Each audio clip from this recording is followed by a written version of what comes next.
Nayan and the Supreme Council pressing for change. The group included academics, former government officials, journalists and political activists. New violence in Cairo's Tahrir Square. Supporters of ousted President Hosni Mubarak clashed with pro-reform protesters. Protesters also say soldiers used violence to force hundreds of people to leave the central square. Mubarak supporters are accused of using knives, machetes and rocks when they stormed protesters camped out in the square. Funerals of some of the victims of the clashes between Christians and Muslims in Cairo are expected on Thursday. The death toll from Tuesday's fighting has risen to 13. Battles broke out when Muslims confronted Christians who were protesting the burning of their church last week. Egypt's Prosecutor General has launched an investigation. Egyptian opposition politician Mohamed El Baradei has confirmed he will run for president. Elections are due later this year, and the Nobel laureate will be up against the outgoing Arab League chief Amir Moussa. I intend to run for elections as soon as the door for voting is open. I will work from now, and it is my intention to run for office. Our correspondent, Ayman Mohideen, is in Cairo for us right now. Ayman, I just want to go back to those demonstrations which took place in Tahrir Square. A lot of people were injured, a lot of people were arrested. What happened there?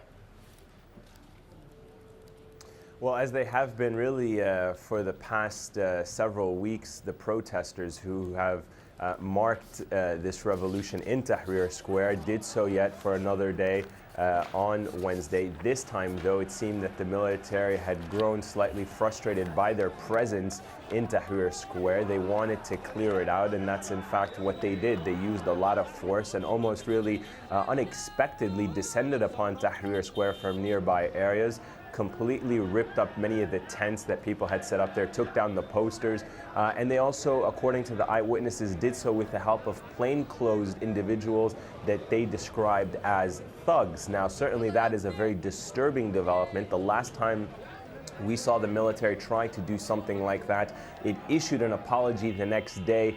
This time, though, it doesn't seem that the military is apologizing for its actions yesterday. It has been increasingly under strain, and certainly yesterday we saw some of that frustration from the military boil over in dismantling these protesters in the heart of Cairo.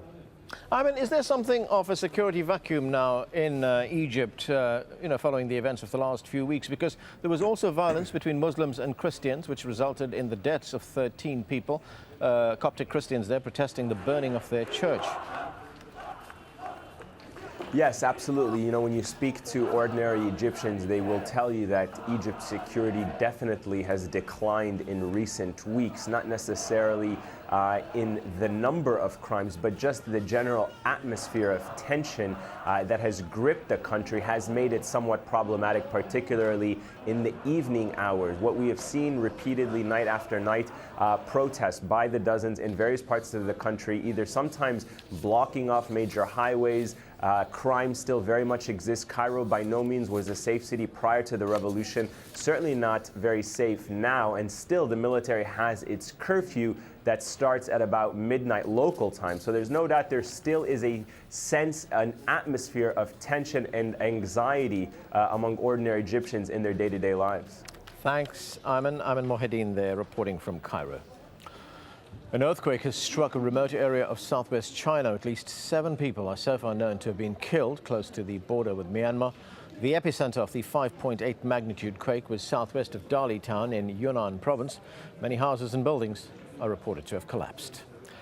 The Dalai Lama has announced he'll be formally stepping down as political head of the exiled Tibetan movement. He says it's time for a, quote, freely elected leader to take over. He announced this on Thursday, the anniversary of the 1959 Tibetan uprising against Chinese rule. However, he remains Tibet's spiritual leader. As early as the 1960s, I have repeatedly stressed that Tibetans need a leader, elected freely by the Tibetan people, to whom I can cede power. Now, we have clearly reached the time to put this into effect.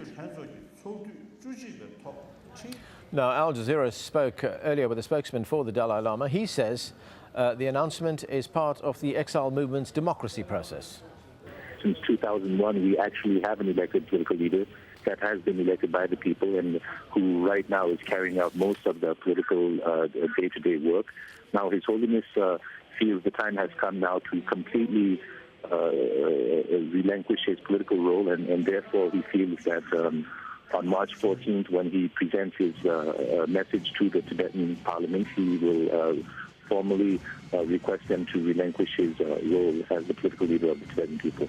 His Holiness has, you could say, two aspects in his leadership. We have the political aspect as well as the spiritual aspect. As far as the spiritual aspect is concerned, His Holiness will always be there to be the spiritual leader of the Tibetan people. Time right now for a break, but still to come on the program. The disputed president of Côte d'Ivoire tells cocoa bean producers to start exporting or pay the price. And who's the wealthiest of them all? The latest Forbes rich list is next.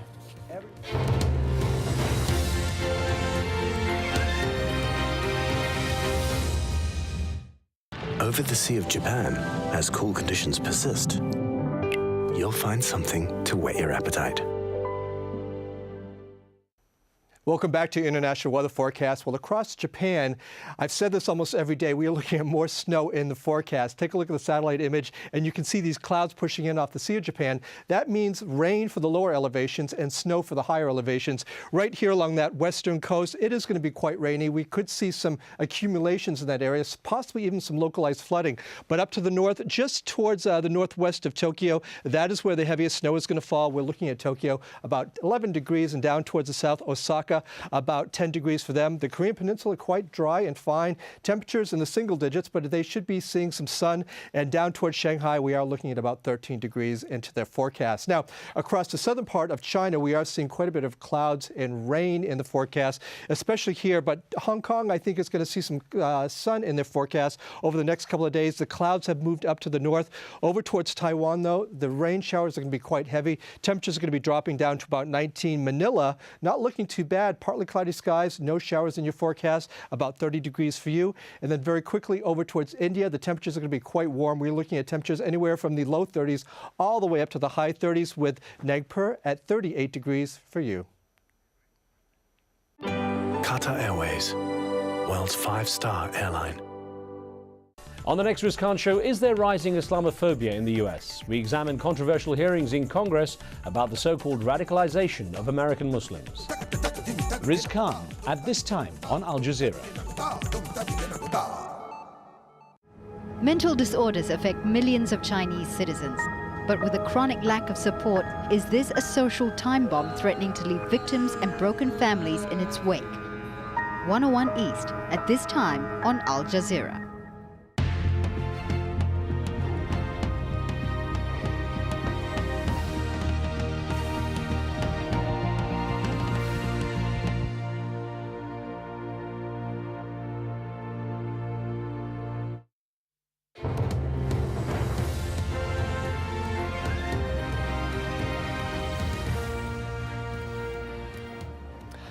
Welcome back. The top stories. After weeks of protests calling for change in Yemen, the president has just announced a transition to what he calls a parliamentary system. After 32 years in power, Ali Abdullah Saleh has also announced plans to form a new constitution. But our correspondent in Sana'a says some